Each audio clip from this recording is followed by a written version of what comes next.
Doncs estem aquí a l'hotel de la delegació de la Federació Espanyola d'Atletisme, aquí a Budapest, i volem xerrar amb Bernard Herta, que doncs aquest any ha arribat a un nivell de forma molt bo al final i està aquí per córrer els 4x400. La primera pregunta que et volem fer és com se gestiona el temps aquest, perquè portes bastants dies tu aquí, no? Sí, bueno, nosaltres vam arribar el dia 16 a Budapest i ara ja portem 6 dies i la veritat és que se fa molt agradable venir tants dies abans de la teva prova perquè pots adaptar-te molt bé i ara per ara doncs la veritat és que estem entrenant ja molt bé. Els primers dies van ser una mica més difícils però ho anem gestionant cada dia i cap problema per l'adaptació. És un lloc que està bastant a prop d'Espanya, així que no hi ha hagut problemes.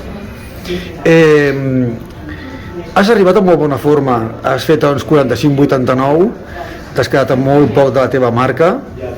Portes 2 anys que estàs sense fer marca personal i és una persona que, clar, evidentment tu has fet una progressió espectacular, no? Com se gestiona i què passa pel cap, no? Com passen aquests 2 anys que has estat a un nivell molt bo, no? Però que es trenca aquesta ratxa, aquesta dinàmica de que a les categories inferiors doncs, vas pujant. Sí, al final doncs, tots sabem que fer marca personal doncs, cada any és més complicat perquè és una millora constant i no és fàcil millorar cada any i al final el que he après també és que les lesions en aquest esport existeixen i estan allí i fins que no les vius no ets conscient d'ell, no? Però bueno, aquests 2 anys després de les lesions jo crec que he après molt a conscienciar-me com he de treballar i com sortir d'aquests altibaixos, podríem dir, i aquest any, encara que també hem tingut alguna dificultat, treballant bé, treballant amb professionals del tema de les lesions i tot, hem pogut sortir a temps i fer molt bon any. Al final no s'ha donat la marca personal, però també perquè no he pogut tornar a competir després del Campionat d'Espanya per causa de que ja estàvem al Mundial, no? Però és veritat que per sort arriba a un estat de forma que no havia tingut mai en la meva vida pels entrenaments i estic content de, després d'haver tingut la lesió l'any passat, haver sortit d'aquesta lesió d'una forma correcta i poder seguir millorant aquests anys que venen cap endavant. Tu ets molt jove, tens 22 anys, és el 2001 i ja el bagatge que portes a nivell d'èxits internacionals és important. Clar, tens tot medalles de plata, tens els 4x4, totes amb relleus, tens mundial, tens europeu, indoor, després tens outdoor per equips amb Espanya, tots medalles de plata. Bueno, després també a nivell individual també tens un sub-20, em sembla que és, no? Sí, efectivament. Arribem aquí a aquest mundial. Creus que es pot aconseguir una altra medalla?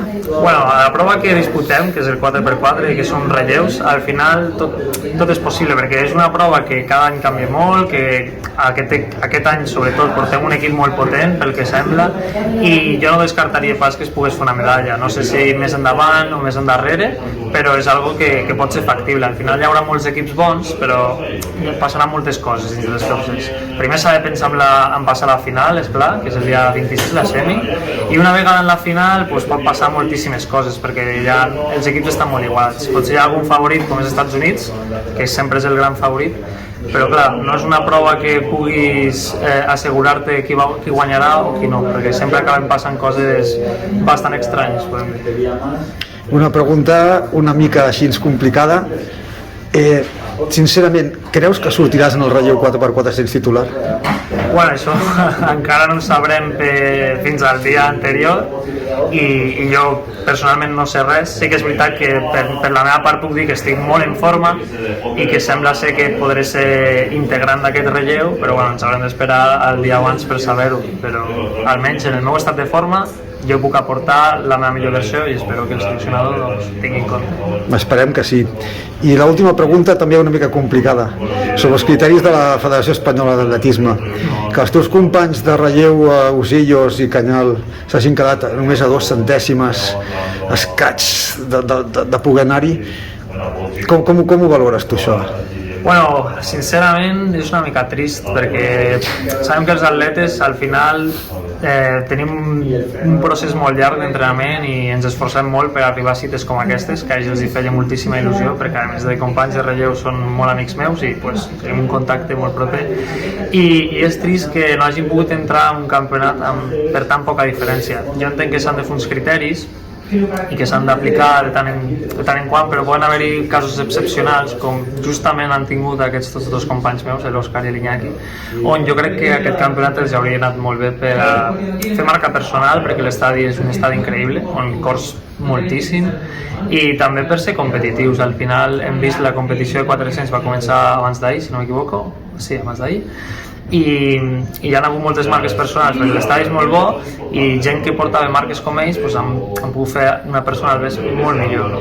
Llavors jo crec que els criteris són importants i s'han de fer i a vegades s'han d'aplicar, però hauríem de ser una selecció més flexible en aquest aspecte, com ja n'hi ha algunes, per a aconseguir una mica més de rendiment, experiència i sobretot que a llarg plaç aquests atletes poguessin també aconseguir majors èxits i vindre més motivats, no? És almenys la meva opinió personal sobre aquest complicat tema.